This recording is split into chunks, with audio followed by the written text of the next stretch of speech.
Hello student, welcome in अ सहज शिक्षण. आज आपण इयत्ता 7वी विषय आहे भूगोल. त्यामधला तिसरा जो धडा आहे भरती ओहोटी, या धड्याचा आपण संपूर्ण स्वाध्याय बघत आहोत.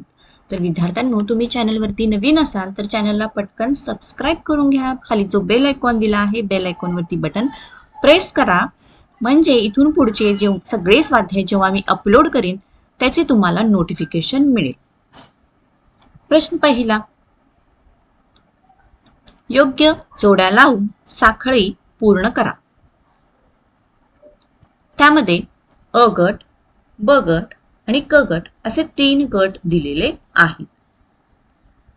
तर अ गटामध्ये लाटा, किरणोत्सारी प्रेरणा, गुरुत्वीय बल, उधाणाची भरती आणि भांगाची भरती असं दिलेलं आहे.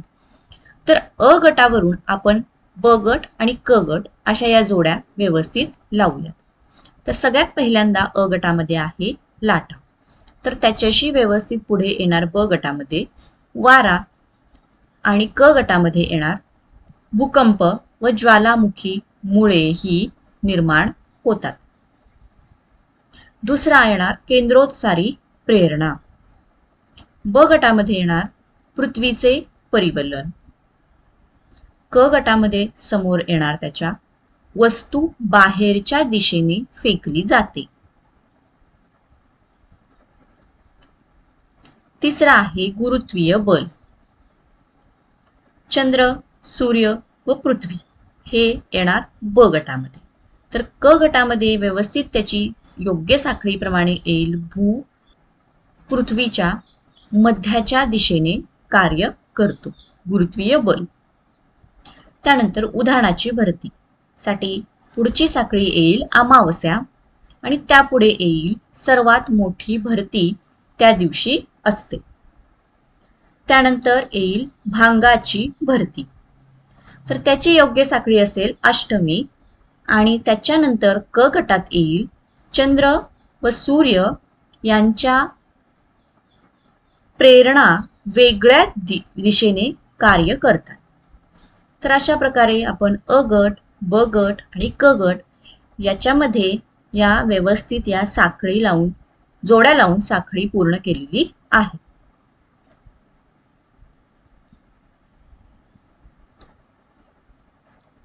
ठीक आहे, तर आपण प्रश्न दुसरा बघूयात. भौगोलिक कारणे लिहा.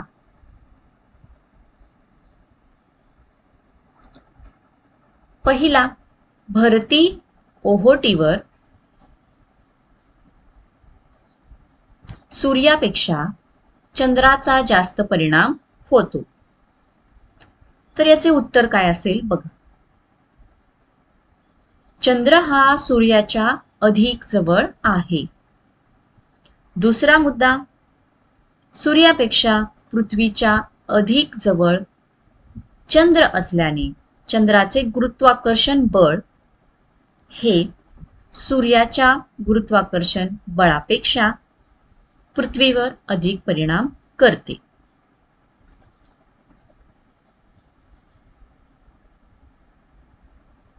म्हणून भरती ओहोटीवर सूर्यापेक्षा चंद्राचा जास्त परिणाम होतो. प्रश्न दुसरा, काही ठिकाणी किनाऱ्याजवळील सखल प्रदेश खाजणाचा किंवा दलदलीचा बनतो. तर याचे उत्तर काय आहे बघा. काही ठिकाणी किनाऱ्यावरील सखल भागांमध्ये समुद्राच्या भरतीमुळे पाणी येते. हा झाला आपला पहिला मुद्दा. दुसरा आहे पाण्याबरोबर गाळ आणि पाणी वाहून येऊन सखल भागात त्याचे संचयन होते, म्हणजेच ते सखल भागामध्ये साठते. त्यानंतर तिसरा पॉइंट, अशा भागात तिवारीची वने मोठ्या प्रमाणात वाढतात आणि म्हणूनच काही ठिकाणी किनाऱ्याजवळील सखल प्रदेश खाजणाचा किंवा दलदलीचा बनतो.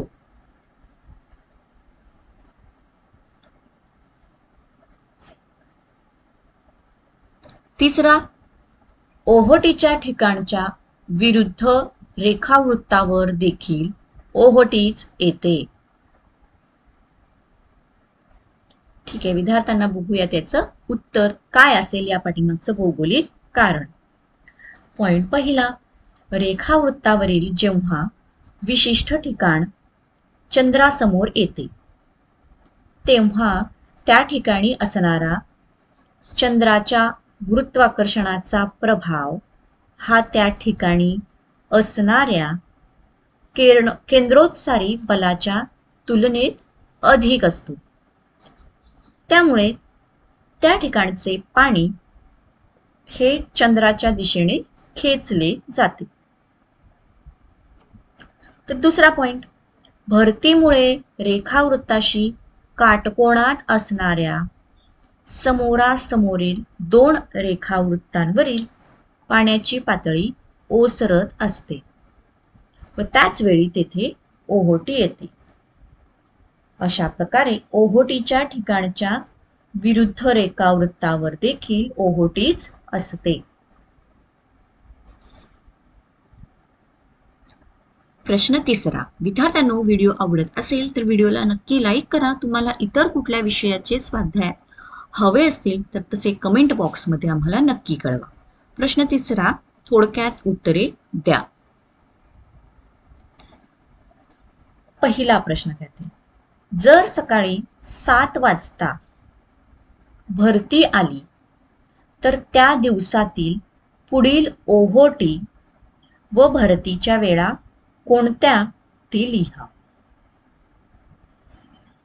तर याचे उत्तर, जर सकाळी 7 वाजता भरती आली असेल तर त्या पुढील भरती ही दुपारी 1:12 येईल. तर त्या पुढील भरती ही सायंकाळी साधारणपणे 7:24 इतकी असेल. दुसरा, ज्यावेळी मुंबई 73° पूर्व रेखावृत्त येथे गुरुवारी दुपारी 1 वाजता भरती असेल त्यावेळी दुसऱ्या कोणत्या रेखावृत्तावर भरती असेल ते सकारण लिहा.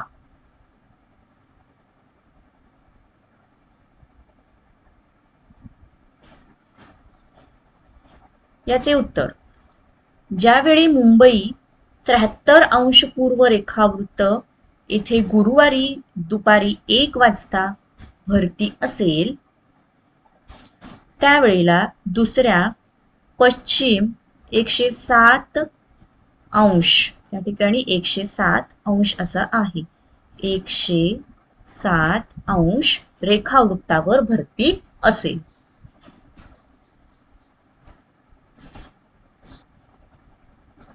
कारण पृथ्वीवर ज्या ठिकाणी भरती किंवा ओहोटी येते त्याच्या विरुद्ध ठिकाणीही त्याच वेळी अनुक्रमे भरती किंवा ओहोटी येते.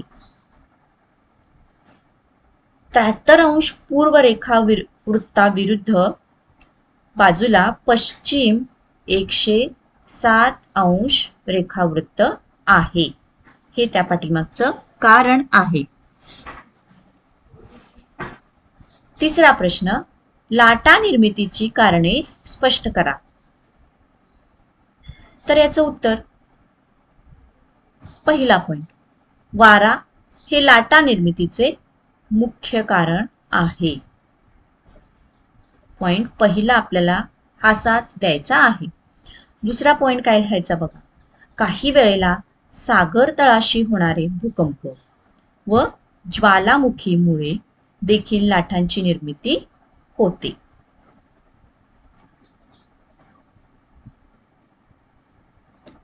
चौथा प्रश्न, पुढील बाबींचा भरती ओहोटीशी कसा संबंध असेल ते लिहा.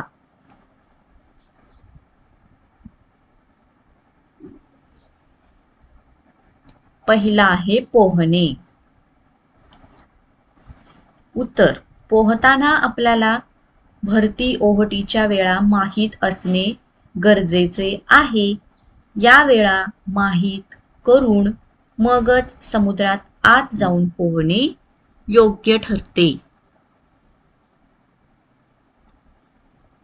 जहाज चालवणे. भरतीच्या वेळेस जहाजे बंदरात आणता येतात. तसेच समुद्र किनाऱ्यावरून खोल समुद्रात घेऊन जाता येतात.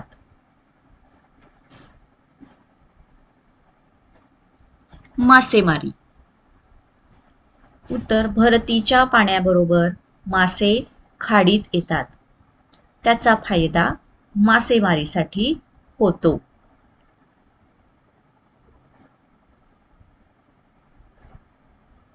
पाचवा, सागरी किनारी सहलीला जाणे. भरती ओहोटीचा अंदाज या ठिकाणी नीट न आल्यास समुद्रात पोहण्यास गेलेल्या व्यक्तींना अपघात होऊ शकतो.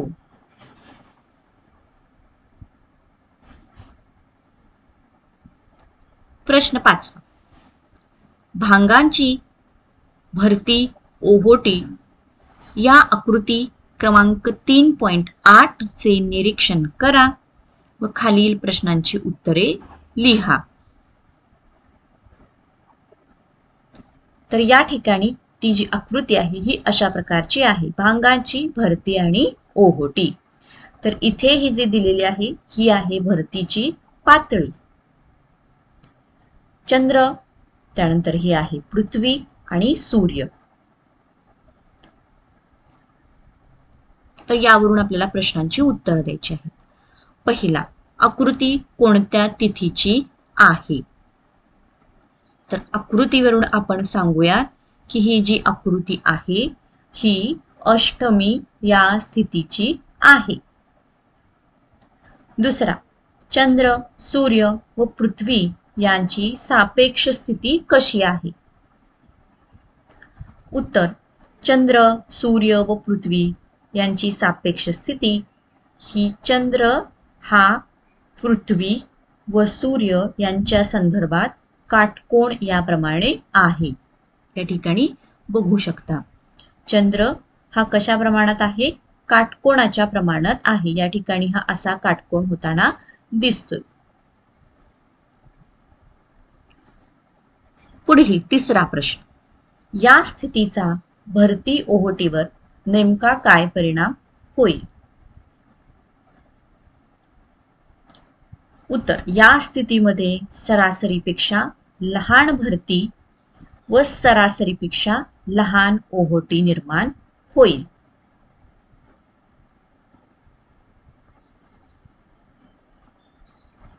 आता 6वा प्रश्न, फरक स्पष्ट करा. विद्यार्थ्यांनो, व्हिडिओ आवडत असेल तर व्हिडिओला नक्की लाईक करा. अजून सुद्धा जर चॅनलला सबस्क्राईब केलं नसेल तर पटकन सबस्क्राईब करा. बघूयात यामध्ये फरक विचारलेला आहे भरती आणि ओहोटी. पॉइंट पहिला, सागर जलाच्या पातळीत होणारी वाढ म्हणजेच भरती होय आणि सागर जलाच्या पातळीत होणारी घट म्हणजेच ओहोटी होय. पहिल्यांदा आपण हे क्लिअर करून घेतलं. दुसरा, भरतीच्या वेळी समुद्राचे पाणी किनाऱ्याच्या खूप जवळ येते, जवळजवळ किनाऱ्यावरती पाणी येते असं आपण म्हणूया. आणि ओहोटीच्या वेळेला समुद्राचे पाणी किनाऱ्यापासून आत दूरपर्यंत जाते.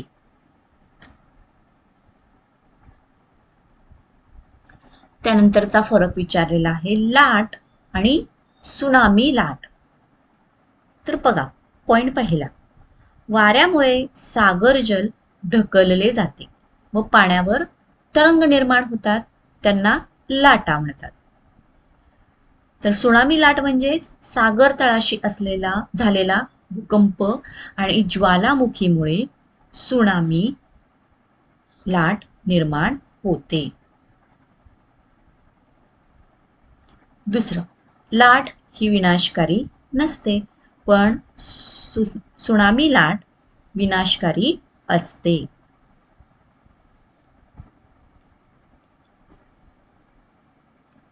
ठीक आहे, तर या दोघांच्यातील हा फरक. 7वा प्रश्न, भरती ओहोटीचे चांगले व वाईट परिणाम कोणते? ते लिहा.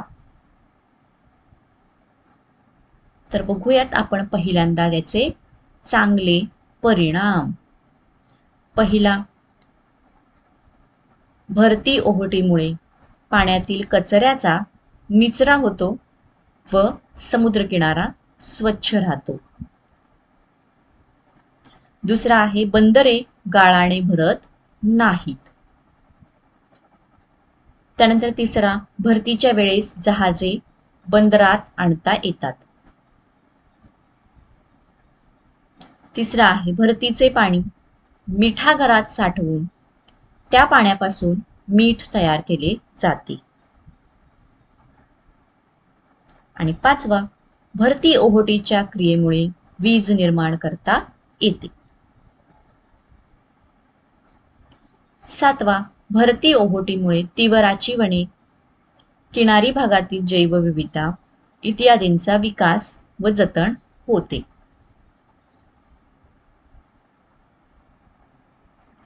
त्यानंतर भरती ओहोटीचे वाईट परिणाम.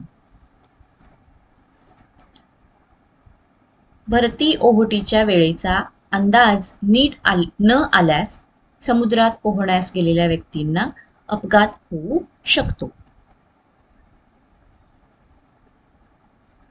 चला तर विद्यार्थ्यांनो, या ठिकाणी या पाठाचा जो स्वाध्याय होता हा आपला संपलेला आहे. तुम्हाला जर व्हिडिओ आवडला असेल तर व्हिडिओला लाईक करा, चॅनलला सबस्क्राईब करा. थँक्यू. Bye bye.